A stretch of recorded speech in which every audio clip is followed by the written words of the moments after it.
micro, PC, belle caméra. Non mais attendez, les OG de la chaîne, si vous voyez ça, vous allez être fiers de moi parce qu'on a updaté le niveau. Vous méritez au moins un vrai micro. C'est parti, je me fais un café avant de commencer. Ok, super. Cette vidéo, on me l'a. Enfin, les gens qui sont venus me parler sur WhatsApp, et d'ailleurs, merci beaucoup pour tous ceux qui viennent poser des questions, etc., et des commentaires ultra pertinents. J'ai eu des échanges ultra intéressants, donc c'est un vrai plaisir. Mais tout le monde me demande, ouais, c'est quoi le setup? Qu'est-ce que tu fais? Qu'est-ce que tu mets en place sur OpenClaw? Comment tu maximises l'utilisation réelle d'OpenClaw? En fait, le problème d'un côté d'OpenClaw, c'est que vu que c'est open source, tu peux faire absolument ce que tu veux, et réellement, tu peux le customiser comme tu veux. Donc, il y a une tonne de trucs que j'ai découvert après peut-être 800 euros de tokens d'API dépensés. Ça va faire quasiment un mois, je pense 3 semaines, un peu plus de 3 semaines d'utilisation un Mac mini et je me suis envoyé, j'ai beaucoup parlé avec mes agents. Donc qu'est-ce que j'ai découvert qui font que ça rend ta vie 10 000 fois plus simple? Ok, c'est un peu l'idée de cette vidéo. Il y a 10 choses, je crois 12 même, et je vous donne un premier point pour commencer. Le premier point, c'est celui-ci. C'est impératif, j'en ai parlé dans une autre vidéo, mais genre, je me suis rendu compte, ça fait 3 4 jours que j'étais un peu moins actif. J'ai moins utilisé OpenClaw, etc. J'étais en voyage, bref, c'était compliqué. Et en 3-4 jours, hein, il y a Perplexity Computer qui est sorti. Il y a pardon, waouh, Codex 5.4 qui est sorti. Il se passe tellement de trucs. Ça va à une vitesse folle et les gens commencent déjà à dire qu'OpenClaw c'est un peu moins bien que Perplexity Computer, etc. Ça va à une vitesse folle. Bref, tout va beaucoup trop vite. Tout va réellement beaucoup trop vite. Et c'est pour ça que c'est impératif pour moi de prendre 2 3 4 heures par jour à juste jouer avec les outils, tester un peu tout ce qui se passe. Vraiment, je pense qu'il n'y a pas une seule période où. Enfin, c'est le moment de faire un truc comme ça. C'est le moment de dire, ok, je me libère 2 heures dans mon emploi du temps et je découvre un peu tous ces outils. Parce qu'encore une fois, la tracée que les gens mettent quand ils utilisent OpenClaw, quand des mecs comme moi utilisent OpenClaw, par rapport à des mecs qui l'utilisent pas, elle est monumentale. Donc c'est ultra important de prendre le temps, tester un peu tout. Et même moi, j'ai déjà pris un peu de retard. En 3 4 jours, tu es déjà 10 années en retard. La vitesse de l'IA, ça va être monumental et ça va faire que s'empirer, je pense. Donc, faut prendre le temps. Voilà, c'est le point numéro un, c'est dire, ok, toucher, tester un peu tout, tester tous les nouveaux skills, tester un peu. Dès que vous voyez un truc sur Twitter un peu sympa, tester. Et si vous êtes sur Twitter un peu dans cette boucle OpenClaw, je suis pas tant que ça, mais le nombre de nouveautés. Tous les jours, tu regardes, t'as un truc à tester sur OpenClaw, enfin au minimum, tu vois. Donc c'est impératif. Les tokens, problème majeur. Problème, probablement votre problème numéro un. En tout cas, c'est ce que 95% des gens ont comme problème, c'est les tokens. Comment tu optimises tes coûts sur les tokens? On m'a posé pas mal de fois de questions. Et le problème de ça, c'est que enfin, la différence entre un OpenClaw qui tourne 24 sur 24 et la différence avec un OpenClaw que tu dois débugger, et du coup, toute ta chaîne de cron jobs, donc toute ta chaîne de les tâches que tu as schedule, est bloquée juste parce que tu n'as plus de token, elle est horriblissime. Donc c'est ultra important. Moi, je vais vous partager, il me semble, j'espère qu'il l'a partagé, mais en gros, le process que j'ai, 80%, 95% des gens d'utilisation, des problèmes d'utilisation viennent d'un manque de tokens. 0 $ du budget token égale argent qui crache. Ouais, pas de token, pas de cron job, pas d'automatisation fiable. Ok, on est d'accord là-dessus. Instance stable vs instance pas stable. Échec, stable 24 sur 24, cron job fiable, agent autonome. Alors là, attendez, je suis un peu perdu sur ce qu'il fait. Le jour où tu es sûr de la stabilité de ton instance, c'est là que tu commences à construire des réelles choses. Ça, à 10 000%, genre 100 000%. Est-ce qu'il partage? Voilà, super. Mes fallbacks. Ok, donc les fallbacks, il faut absolument bien les configurer. Qu'est-ce que c'est des fallbacks? En gros, c'est de dire si j'ai plus de tokens sur ce modèle, je vais utiliser ce modèle. Moi, le truc que j'utilise, c'est ça. En gros, c'est 80% j'utilise CloudClaw. Donc, je parle d'OpenClaw parce que tout le monde comprend OpenClaw. CloudClaw, c'est ce que j'utilise. En gros, c'est une sorte de variation d'OpenClaw. J'ai fait une vidéo qui s'appelle CloudClaw vs OpenClaw. Vous pouvez aller la regarder, mais c'est une variation d'OpenClaw qui se base sur l'infrastructure de Cloud. Donc en fait là, il vous faut juste un plan max à 200 $ par mois et je vous garantis que tu n'as aucun problème. Ça tourne sur du Cloud et tu n'as pas ce problème que tu as sur OpenClaw. Si tu veux utiliser ton plan max, il faut refresh ton token et il est déconnecté concrètement. Donc sur OpenClaw, c'est loin d'être optimisé pour utiliser Cloud Code et j'ai une personne qui a vu ma chaîne qui m'a dit la même chose hier. Apparemment, ils ont encore durci ça. Anthropic veulent vraiment pas que vous utilisiez votre plan pour Cloud Code, pour OpenClaw, pardon. Donc c'est ultra important d'avoir une infra stable et donc passer par CloudClaw. J'ai sincèrement, à moins, enfin évidemment j'ai la rate limit, tu vois. Sur Cloud, sur le plan Cloud Max à 200 $, t'atteins très rarement la rate limit, tu vois, des 4 heures, c'est la weekly en gros qui te fait chier. Et quand la weekly elle tombe et que tu sais que t'as encore 3 jours à attendre, là c'est vraiment relou et je peux vous dire, je parle en vécu. Mais en gros, t'as aucun problème. Genre réellement, t'as aucun problème avec CloudClaw. Je sais pas comment c'est vraiment, j'ai pas regardé le code, comment c'est build, mais en gros ça passe uniquement par l'infra Cloud Code. Donc moi c'est ce que j'utilise. 80% j'utilise Cloud Code, CloudClaw pardon ici. Je vous la fais brief, hein, mais CloudClaw, c'est exactement la même chose qu'OpenClaw, sauf que c'est basé sur l'infra de Cloud Code. Ok, donc c'est vraiment du Cloud Code, mais avec OpenClaw. Donc là, typiquement, j'ai Marco, Pablo et Velo. Eux, c'est mes 3 agents CloudClaw. On y viendra pourquoi j'en ai que 3 dans un instant. JOS, MOS et tous ceux avec des OS, grosso modo, j'en ai beaucoup plus. Ça, c'est des agents OpenClaw. 80% du temps, j'utilise des Marco, Pablo et Velo. C'est ceux qui savent pourquoi j'ai appelé ça comme ça. Dites-moi en commentaire. Mais 80% du temps, j'utilise cela. Ok. Donc, Pourquoi? Parce qu'OpenClaw c'est relou et il faut plus de tokens. Moi par exemple j'ai juste un plan à 20 dollars de codex. Est-ce que je le mets là? Voilà, super.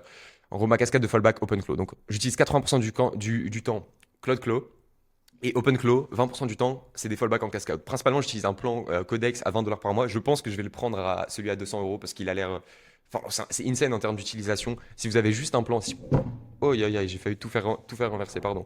Si vous avez un plan juste à 20 dollars OpenAI, c'est insane l'utilisation que vous avez par rapport à un plan à 20 dollars Anthropic, c'est incroyable. Donc le nombre de tokens que tu as, il est phénoménal.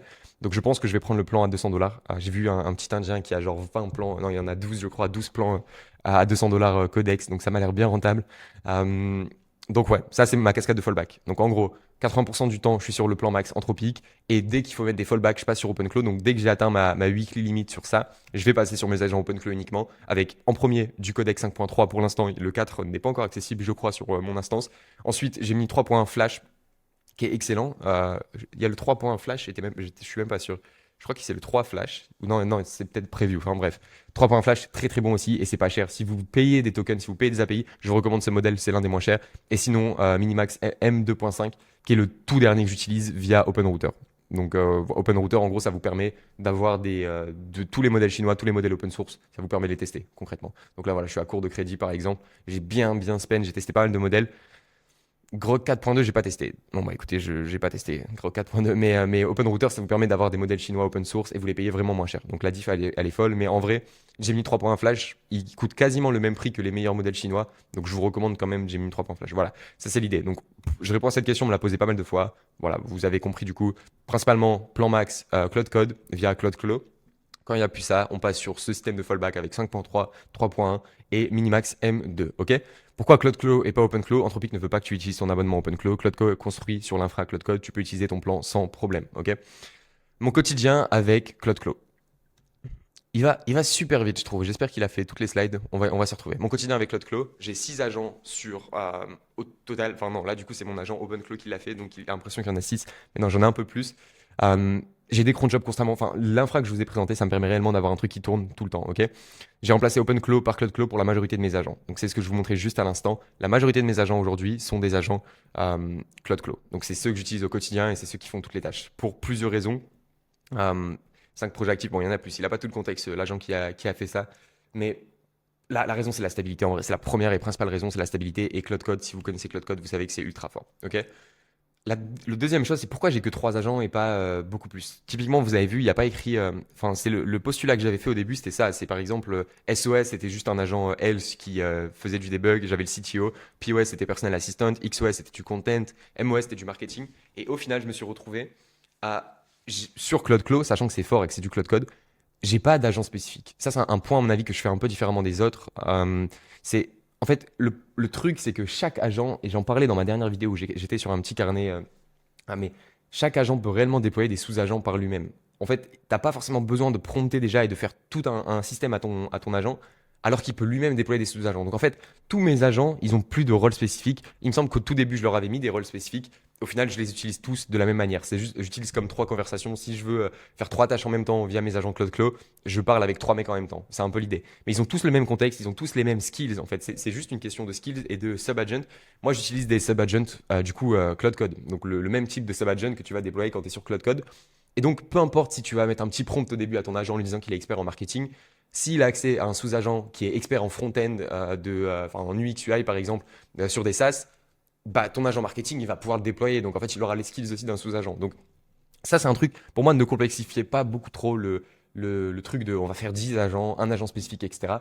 Surtout si vous avez une utilisation normale, type, voilà, tu n'es pas un barbare et tu vas pas déployer 200 agents et tu fais pas 5 heures par jour de OpenClaw. Vraiment, je pense que tu as besoin d'un ou deux agents. Tu lui donnes les accès aux repos et aux skills. Ça va être super important. Je crois que c'est un prochain point. Et il va se débrouiller comme un chef. Ok? Et vraiment, t'as pas besoin de. Enfin, il te faut limite un agent et un agent avec tous les skills et un bon système dans lequel il va pouvoir retrouver les skills et bien les utiliser. Je vous garantis que vous allez déjà répondre à 99% de vos use cases. Et dans ce cas, il n'y a même pas besoin d'avoir d'autres trucs. Tu vois, c'est mon agent principal. Il va déployer automatiquement sans que je le vois en back-end des sub-agents. Donc, je sais pas, je vais vous montrer un exemple. Un truc sympa d'ailleurs, un truc un peu difficile qui peut paraître difficile. Est-ce que je retrouverai ici? Je vais essayer de pas mettre, de pas leak de l'API. Par exemple, Pablo, il me semble qu'hier, voilà, bon, ça c'est par exemple tous les updates que Pablo il a pu m'envoyer pendant la nuit. Donc ça envoie, euh, Bon, j'ai peur de trop scroller, mais normalement, on n'a rien envoyé. Est-ce que c'était Pablo? C'était peut-être pas Pablo. Voilà, super.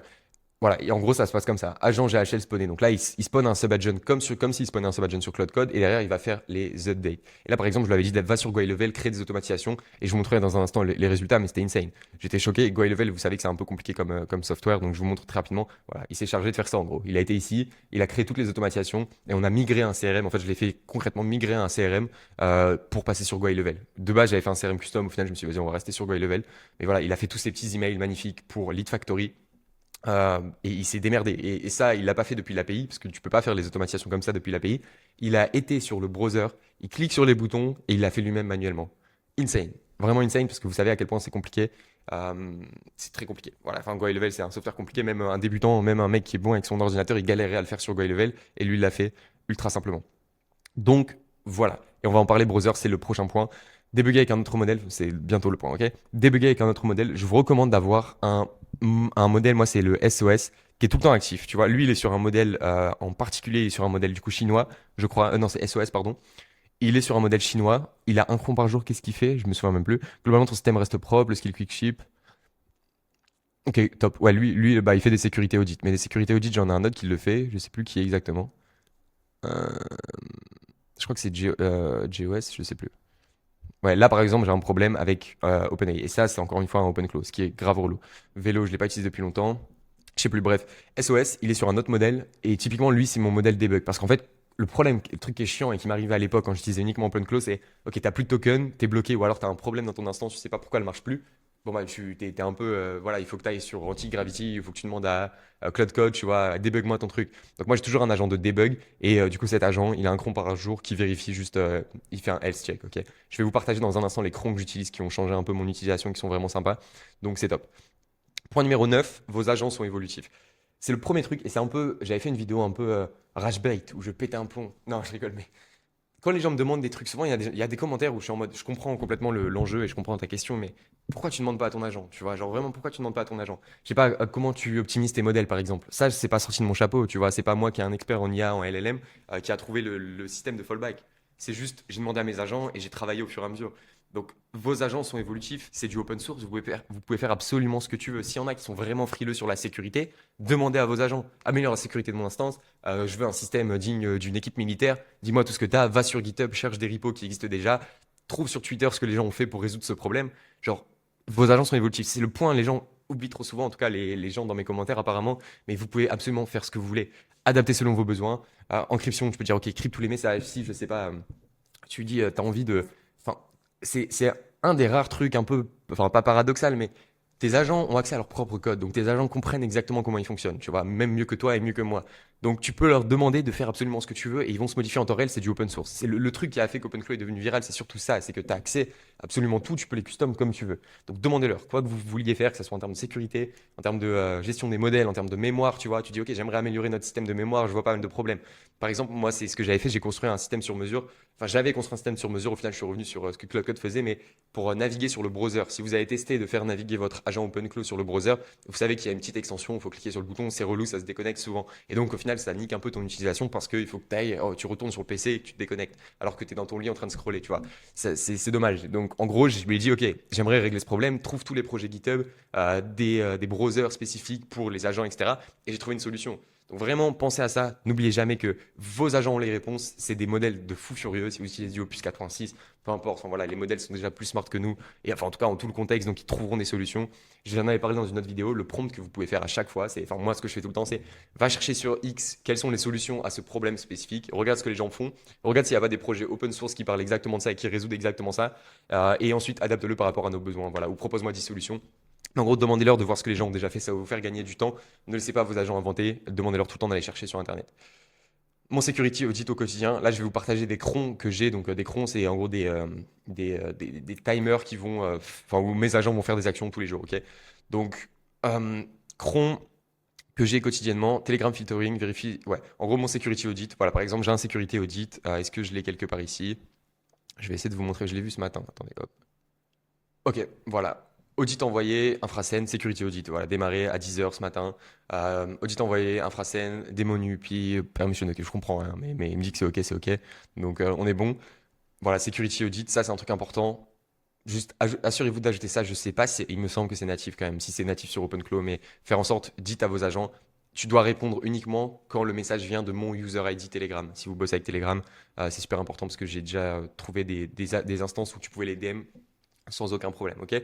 On va prendre une petite pause pour méditer et vous dire que l'époque est incroyable et rendez-vous compte, ok? Soyez grateful. Non, j'arrête, je sais pas pourquoi je fais ça, mais non, c'est insane, sincèrement. Chaque vidéo, je vais le dire et je le répéterai encore. On vit dans une époque incroyable. Abonnez-vous à la chaîne. Petite pause. Il y a des trucs sympas qui arrivent dans les prochaines minutes, mais petite pause. Abonnez-vous. Et les lives commencent bientôt. Ah, 2 fois de suite. Les lives commencent bientôt, très bientôt. Je dis ça depuis 2 semaines, sincèrement. Mais non, je pense que je vais lancer un premier live à l'arrache ce soir juste pour comprendre parce que j'ai jamais stream de ma vie. Donc on va voir ce que ça donne. Mais je vais stream sur OpenClaw et on va construire BizOS. Il y a des vidéos sur la chaîne qui parlent de BizOS, mais c'est un métaverse 3D où l'objectif c'est d'avoir 500 agents dans 6 mois qui bossent constamment sur des projets qui font du cash. Ok, ça va être en stream dès ce soir probablement quand vous voyez la vidéo. Je vais faire un crash test et on verra comment ça évolue ensuite. Mais je vais essayer de stream une fois par jour. Voilà, boom, sécurité audit quotidien, Agistack skill en temps réel. Ça, c'est génial. Je vais vous montrer. Je vais même lancer le skill. Je vais le lancer. Attendez, hop. Et juste autre chose, petite note parce que je vois un truc par exemple. Et c'est que j'ai un cron, je crois, toutes les 3-4 heures, par exemple, sur BizOS, donc ce truc Metaverse 3D, où vraiment il fait des optimisations lui-même. Et je suis vraiment, c'est pour ça qu'on vit dans une nouvelle ère où tu te rends même pas compte que ça va tellement vite. Enfin, je veux dire, les agents là bossent et font des améliorations toutes les 3-4 heures. Mais moi, je ne suis pas, je regarde pas toutes les améliorations les 3-4 heures. Donc en fait, à chaque fois, quand je me reconnecte, je suis choqué. Je lui dis, OK, qu'est-ce qui s'est passé? Qu'est-ce qu'on a fait? Et à chaque fois, c'est une vraie claque. Donc vraiment, ça, c'est des crons que je mets pour chaque projet. Je lui dis, OK, c'est pas super optimal. Il faut vraiment un bon prompt et lui dire bosse spécifiquement sur ça et lui donner les deadlines, je trouve. Quand tu lui dis, OK, améliore ça, tu lui dis juste améliore ça toutes les 3 heures. Généralement, il galère et il trouve un peu des trucs bullshit. Donc voilà, à bosser, mais juste le fait qu'il puisse bosser constamment et faire des améliorations, c'est à chaque fois choquant. Dès que je me reconnecte, je lui dis qu'est-ce que t'as amélioré et je prends des claques. Incroyable. OK, boum, pardon. En fait, je me suis trompé d'instance. OK, voilà. Si je suis pas en localhost, pas sur le bon PC. Boum, boum, boum. On va voir ce que ça donne ici. Voilà, Edgy Stack, super. Ça va être absolument génial. Je pense que je vais vraiment bosser dessus parce qu'en gros, c'est comment tu boostes les perfs de tes agents. C'est un truc que j'ai construit sur mesure par rapport à mes besoins. Mais en gros, c'est un système et une layer que tu ajoutes par au-dessus tes agents en termes. C'est pas uniquement des prompts que tu leur envoies, tu vois. C'est genre vraiment, ça modifie le code OpenClaw, enfin de ton instance open source, pour faire en sorte que les agents aient un système de recherche des meilleurs skills en temps réel et reconnaissent quand utiliser les skills et quand utiliser les API, ok? Donc en gros, c'est genre un cheat code pour tes agents. Donc c'est pas en ligne pour l'instant, je l'utilise que en perso, mais c'est insane. Enfin, le but, c'est que chaque agent ait automatiquement accès à absolument tout. Et dans le futur, j'aimerais faire un truc où, genre, les API, t'as pas besoin d'aller, si tu veux une API Brevo, par exemple, si tu veux envoyer des mails, t'as pas besoin d'aller sur Brevo chercher une API. En gros, vraiment juste, t'as une seule API qui correspond à l'API d'EdgyStack et tu peux automatiquement faire toutes les tâches que tu veux. Il y a déjà, genre, 5000 API enregistrées et tu payes tes crédits sur EdgyStack pour tous les logiciels. C'est un peu l'idée. Mais pour l'instant, on est, voilà, ça, la landing page, j'ai même pas tout checké, hein, pour être honnête. Mais ça, c'est vraiment, vraiment cheaté parce que t'as quand même ce problème, selon moi, bim bim, t'as quand même ce problème selon moi de genre, quand tu commences à avoir beaucoup de skills, beaucoup de contexte, beaucoup de trucs, tes agents commencent à se perdre un peu. Et ça, je le vois, donc je vais améliorer ça, ça va être les premières phases du live, mais euh, c'est un truc qu'il faut, c'est un truc qu'il va falloir, à mon avis, unlock, tu vois. À mon avis, c'est un problème. Par exemple, je sais pas, si vous utilisez des skills, évidemment, d'ailleurs, je vous recommande, c'est pas un truc, je sais plus si c'est un point, mais utiliser des skills, c'est absolument essentiel. Que si vous utilisez pas de skills, déjà, vous êtes peut-être pas sur la bonne vidéo. Mais attendez, je vais vous montrer les quelques skills que j'utilise, mais voilà, constamment, je vois des trucs où les mecs ils drop des skills, donc je mets à chaque fois des stars. Mais voilà, en somme, open close skill, t'as 5400 skills ici. En fait, le truc, c'est que tes agents ont beaucoup trop de skills, donc quand est-ce qu'il faut les utiliser? C'est pas naturel. Je trouve qu'ils sont pas assez bons aujourd'hui pour choisir quel agent utiliser, etc. Donc j'avais créé ça. Mais en gros, c'est donner-leur tous les skills et essayer de, pour chaque skills, donner-leur le moyen d'y accéder, de comprendre quand il faut y accéder. Ok? J'avais d'autres points, j'avais. Bon, boum. En fait, j'avais sauté des slides parce que Telegram ne prend pas. Crunchyroll, donc je vous en parlais rapidement. Point 11, Daily Health Check. C'est ce que je vous disais juste avant. Vérifier qu'il n'y a pas d'API en clair, etc. Mettez juste un cron quotidien. Hello, vérifie que c'est good. Et moi, j'utilise ça aussi pour. Il prend tout le contexte et il remet des nouvelles sessions pour pas utiliser trop de contexte et il améliore le. Enfin, il met dans le memory.md. Donc en gros, il prend ce dont on a parlé et il update un peu les projets au bon endroit et il améliore la mémoire et restart des nouvelles sessions. Ok? Ah, c'est le deuxième en fait, il est juste là. Et audit de sécurité, je vous l'ai déjà présenté. Machine physique VPS, on m'a posé pas mal de fois la question, je savais pas y répondre, donc j'ai demandé à mon agent d'y répondre. Machine locale, zéro latence raison pour les opérations fichiers, données 100% privées, rien ne quitte votre machine, pas de dépendance à un hébergeur, un vieux Mac, un PC suffit largement, pas de frais mensuels en plus.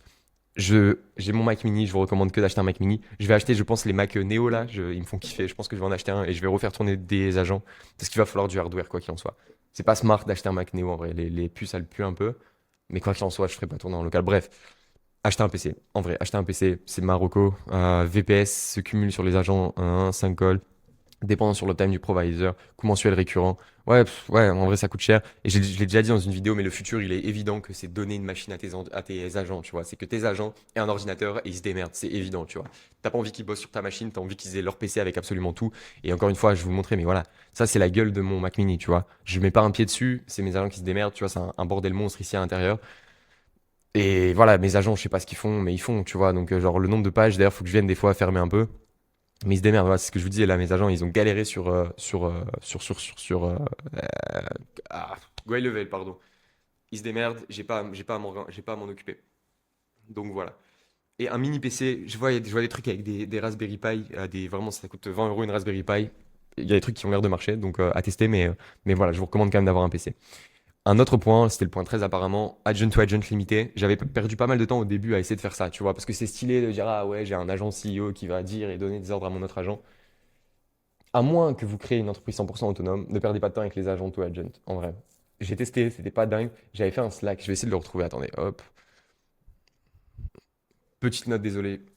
Euh, Bah, en vrai, attendez, je vais vous montrer. Mais là, je regardais juste Agistack. Je pense que le game du live qu'on va faire, ceux qui ont vu la dernière vidéo où je vous montrais déjà ce qu'on essaie de construire, ça va être de vraiment créer des trucs pour des agents. En vrai, une grosse partie, et là où on peut aller chercher du cash, à mon avis, un peu long terme, des grosses opportunités, c'est créer des SaaS pour des agents, créer des systèmes pour des agents, et en fait, arrêter de construire pour des humains qui sont chiants, construire pour des agents. Et genre, construire juste des backends solides pour des agents avec des API solides sur tout ce qu'on va faire. Je pense que ça va être le game, et une grosse partie de, à mon avis, les opportunités dans le futur.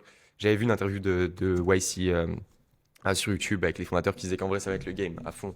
Genre, dans les 5 prochaines années, quand tu sais que tu as 8 milliards d'êtres humains, tu vois, c'est évident que dans 10 ans, tu auras genre 100 milliards d'agents, tu vois. Genre, il n'y a aucun monde où ça arrive pas parce que déjà, moi, j'en ai 10 quand ça va être déployé au fur et à mesure.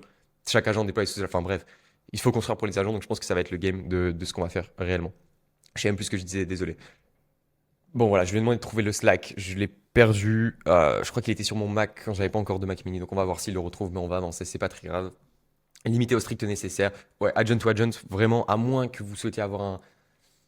Tu vois, même dans ça, hein, dans ce concept-là, je suis même pas sûr que c'est un truc qu'on va construire ensemble. On verra sur BizOS, on verra les meilleures choses. Ce que j'ai testé, j'étais vraiment déçu. En fait, je sais pas pourquoi, mais j'avais ce truc de les agents ne prenaient pas responsabilité quand c'était un autre agent qui le faisait. Genre, mes agents parlaient et j'ai vu une tonne de screens, tu vois, et c'est des likes sur X parce que c'est trop sexy et c'est trop waouh, incroyable. Mais en vrai, j'ai vu une tonne de likes où tu vois les conversations et genre les agents ils se répondent toutes les 30 secondes, mais ils font pas les tâches en fait. Tu sais pas pourquoi ils répondent, je sais plus si je l'ai enregistré quelque part, c'est pas grave, mais c'est pour moi c'est un peu bullshit, un peu sexy pour mettre sur un post X et faire 10 000 impressions, tu vois, mais en vrai, est-ce que c'est vraiment utile de faire du agent to agent? Pour l'instant, je sais pas vraiment. On verra. Enfin, encore une fois, c'est utile de faire, voilà, chaque agent dépose ses sous-agents. Là, oui, tu vois, mais de faire parler tes agents entre eux, je sais pas vraiment si c'est le prime. Spécialisation des agents, c'est ce que j'ai fait. Enfin, ce que je vous disais juste avant, c'est OK. On a envie de donner un rôle spécifique à chaque agent. Moi, j'ai 3 agents qui font absolument tout. Ils ont les mêmes informations, le même contexte global, donc c'est insane. Vos agents sont évolutifs, on n'a rien oublié. Si, il y a un truc que je voulais mentionner, fallback 0. Playwright MCP. Est-ce qu'il l'a remis? Désolé, parce que du coup, j'avais une mauvaise slide. Mettez la puce ou pas? Ah putain, j'ai envie de refaire la vidéo. Ouais, en fait, il a amélioré au fur et à mesure, mais c'est pas grave. Bon, désolé, elle est un peu désorganisée, mais comme d'habitude, j'ai envie de vous dire, mettez la puce ou pas. J'aime bien cette métaphore. Est-ce que tu mets la Neuralink ou pas? En fait, tes agents, ils vont être exceptionnels. Plus tu vas leur donner d'accès, plus ils vont changer ta vie. Genre réellement, c'est plus tu vas leur donner des accès à, que ça soit ton compte Google, ton compte, enfin peu importe, toutes tes API, tous tes accès, plus ils ont de trucs, plus ils vont te changer la vie. Mais t'as un peu l'enjeu éthique qui commence à arriver où genre est-ce que t'as envie de tout leur donner, tu vois? Est-ce que t'as envie qu'ils aient absolument tout? Moi, je suis pas encore dans ce truc de je pense que c'est des AGI et qu'ils ont une conscience et tout. Non, genre tu vois clairement quand tu les utilises au quotidien, tu vois clairement que ça reste des LLM, tu vois. Donc je suis en mode ouais, faut donner la puce. Mais tout ça pour dire les key takeaways à prendre, c'est clé à payer en clair, le risque, nan, bien travailler vos documents, Claude MD, Soul MD et le reste des documents, Agent.md, bien travailler tous ces documents, c'est ultra important, ok? Et genre juste expliquer à chacun des agents qu'ils ont par exemple accès à un fichier encrypté avec toutes vos API keys. Dès que vous leur donnez un accès, le problème c'est que je me suis souvent répété par exemple, j'ai souvent réenvoyé la même API key à mes agents, à différents agents.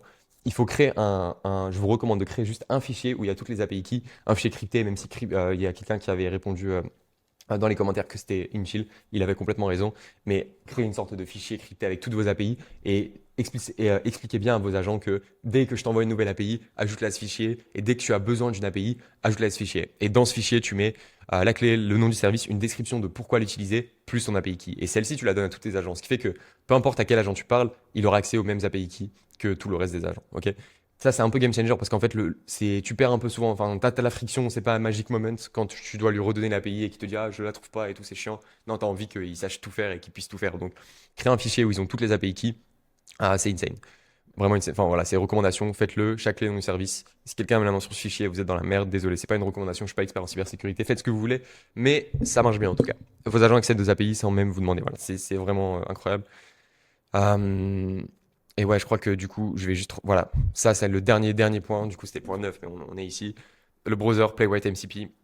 J'ai été vraiment déçu parce que le principal truc insane, c'est qu'il peut naviguer sur un PC. Tu vois, des appels à l'API, tu les fais avec Cloud Code. Enfin, Cloud Code aussi, il peut naviguer sur le PC en soi. Mais le truc insane, c'est vraiment la navigation sur le PC. Et j'étais vraiment déçu, mine de rien, avec l'extension native de OpenClaw. Je sais pas s'ils ont fait des mises à jour, ils l'ont amélioré ou pas, mais le fait que tu dois cliquer sur le bouton pour connecter au browser, si vous voyez, enfin, vous voyez très probablement de quoi je parle, mais si tu veux que ton OpenClaw navigue sur le PC, tu dois installer une extension sur un navigateur Chrome et cliquer sur un petit bouton Connect the browser relay.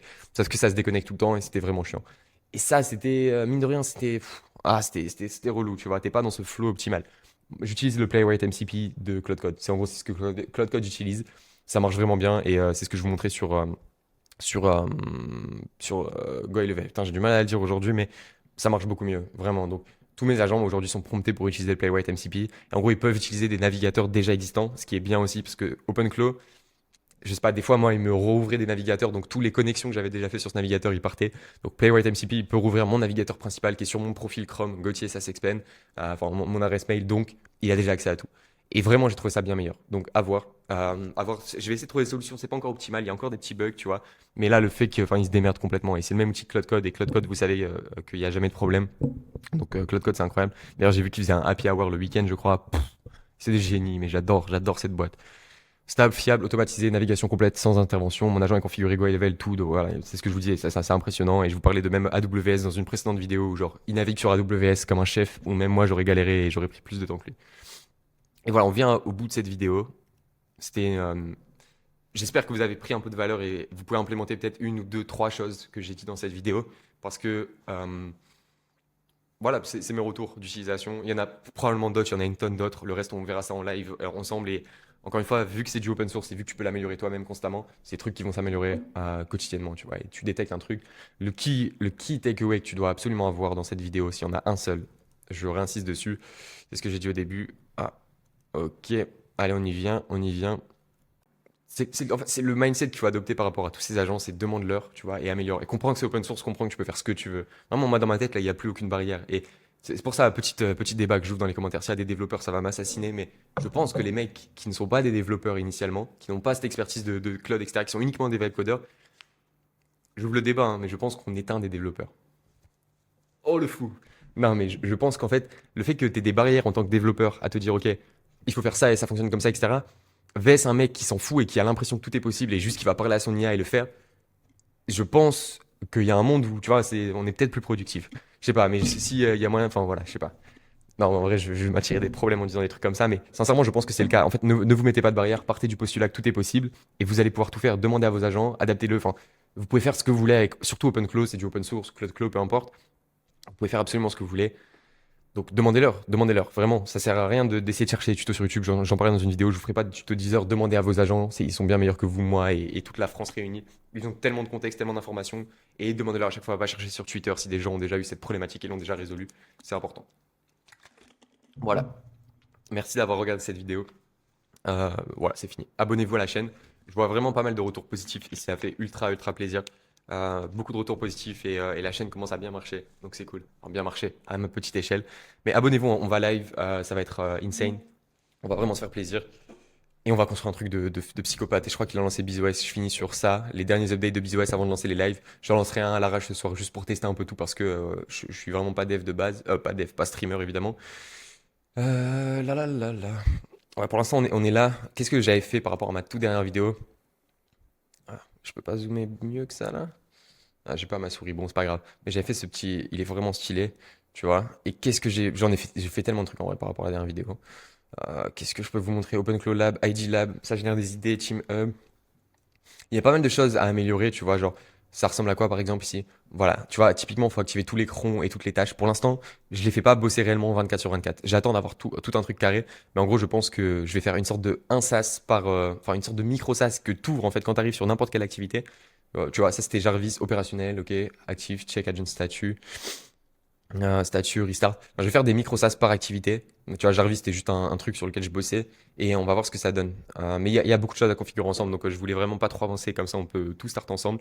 Ça va être magnifique et on finit sur une petite vue cinématique avec une musique. Non, il n'y a pas de musique en vrai. Abonnez-vous. À plus, c'était Gauthier.